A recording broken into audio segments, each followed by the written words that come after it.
దేశంలో ఏ రాష్ట్రం చేపట్టిన కులగణన తెలంగాణ రాష్ట్ర ప్రభుత్వమే చేసి చూపెట్టిందని కాంగ్రెస్ పార్టీ మండల అధ్యక్షులు గుట్ల తిరుపతి కోటగిరి సతీష్ అన్నారు. జయశంకర్ భూపాలపల్లి జిల్లా చిట్యాల టేకుమట్ల మండల కేంద్రాలలో కులగణన ఆమోదించిన సందర్భంగా సీఎం రేవంత్ రెడ్డి, రాహుల్ గాంధీ, గండ్ర సత్యనారాయణరావు చిత్రపటాలకు పాలాభిషేకం చేశారు. ఈ సందర్భంగా వారు మాట్లాడుతూ రాష్ట్రంలో కులగణన జరిపించి దేశంలోనే ఆదర్శవంతమైన రాష్ట్రంగా తెలంగాణ ఉందని అన్నారు. ఈ కార్యక్రమంలో మార్కెట్ చైర్మన్ గుమ్మడి శ్రీదేవి, జ్యోతి, కొమరయ్య, కిష్టయ్య తదితరులు పాల్గొన్నారు.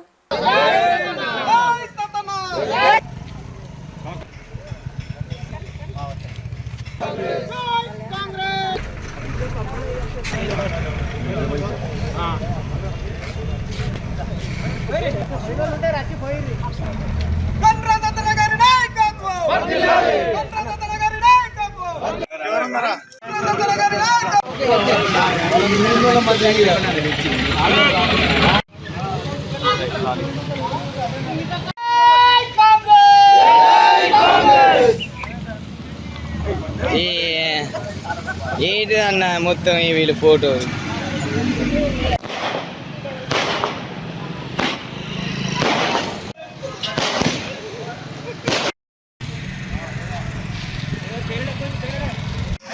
చిట్యాల మండల కాంగ్రెస్ పార్టీ ఆధ్వర్యంలో మరి ఈరోజు మన రాష్ట్ర ప్రభుత్వం తీసుకున్నటువంటి నిర్ణయాలు బీసీ కులగణన, ఎస్సీ వర్గీకరణ మరి తదితర అంశాలన్నీ ఈరోజు సీఎం రేవంత్ రెడ్డి గారు మరి ఎన్నికల ముందు ఇచ్చినటువంటి హామీలన్నింటినీ అమలు పరుస్తూనే మరి ఒక్కొక్కటిగా అమలు పరుస్తూనే ఈరోజు మరి రాష్ట్ర ప్రభుత్వం కొన్ని లక్షల రూపాయల అప్పు చేసి కేసీఆర్ గారు ఈరోజు అప్పచెప్పిపోయిన తరుణంలో 1 సంవత్సర కాలంలోనే మరి మహిళలకు కానీ మరి ఎస్సీ ఎస్టీ బీసీ మైనార్టీ వర్గాల అందరికీ మరి ఆ హామీలన్నింటినీ అమలు చేస్తూ ముందుకు పోతూ ఈరోజు ఎస్సీ వర్గీకరణ అనేది ఈ రాష్ట్రంలో 30 సంవత్సరాల నుంచి ఒక సుదీర్ఘ పోరాటం చేస్తున్న క్రమంలో మరి పోయిన ప్రభుత్వాలు మరి వర్గీకరణను అమలు చేసినట్టే చేసి మళ్ళీ ఎన్నో కారణాల వల్ల మరి ఆగిపోయినటువంటి సందర్భాలు మనం చూసినాం.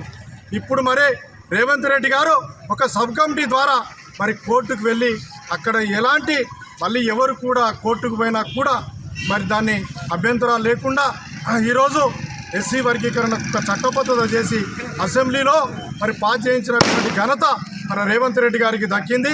నుంచి దళిత నాయకుడు మందకృష్ణ మాదిగ గారు అనేక పోరాటాలు చేసి కూడా ఈరోజు కాంగ్రెస్ ప్రభుత్వం వారికి మద్దతుగా ఎస్సీ వర్గీకరణ మీద మద్దతుగా అసెంబ్లీలో బిల్లు ప్రవేశపెట్టడం జరిగింది. ఈ బిల్లు ప్రవేశపెట్టినాం. తెలంగాణ ప్రభుత్వం బీజేపీ ప్రభుత్వానికి ఒకటే సవాల్ విసురుతా ఉన్నాం. మీరు ఈ బిల్లుకు మద్దతుగా పార్లమెంట్లో కూడా బిల్లు ప్రవేశపెట్టి బీసీలకు ఎస్సీలకు తగిన న్యాయం చేయాలని మేము కాంగ్రెస్ ప్రభుత్వం డిమాండ్ చేస్తూ ఉన్నది. అదేవిధంగా నేటి యువత ఎన్నో కష్టాలు పడి ఈరోజు ఉద్యోగాలతో సహా 55,000 ఉద్యోగాలు కాంగ్రెస్ ప్రభుత్వం సంవత్సర కాలంలోనే ఇవ్వడం జరిగింది. చాలా సంతోషకరమైన విషయం. ఇంకా మిగతా వారికి కూడా ఉపాధి కల్పించే దిశగా రాజీవ్ యువ వికాస పేరు మీద ఈరోజు ప్రభుత్వం నిర్ణయం తీసుకొని మొన్నటి నుంచే దరఖాస్తుల ప్రక్రియ కొనసాగుతూ ఉంది. అదేవిధంగా కాంగ్రెస్ ప్రభుత్వం ఇందిరమ్మ ఇల్లు ఇవ్వబోతూ ఉన్నది. రైతు బోనస్ కూడా ఈ మధ్యనే బోనస్ కూడా పడడం జరిగింది. రైతు బంధుతో సహా ప్రతి ఒక్కరికి కూడా కాంగ్రెస్ పార్టీ అందుబాటులో ఉండి రేషన్ కార్డులతో సహా ఈరోజు కాంగ్రెస్ ప్రభుత్వం ప్రజలకు అందుబాటులో ఉండి నిరుపేదలైన బడుగు బలహీన వర్గాలకు ఎంతో మంచి మేలు చేకూరే విధంగా సంవత్సర కాలంలో అన్ని అద్భుతమైన కార్యక్రమాలు చేసి ఘన విజయం సాధించిందని నేను కాంగ్రెస్ ప్రభుత్వానికి అభినందిస్తూ నేను ఈరోజు జై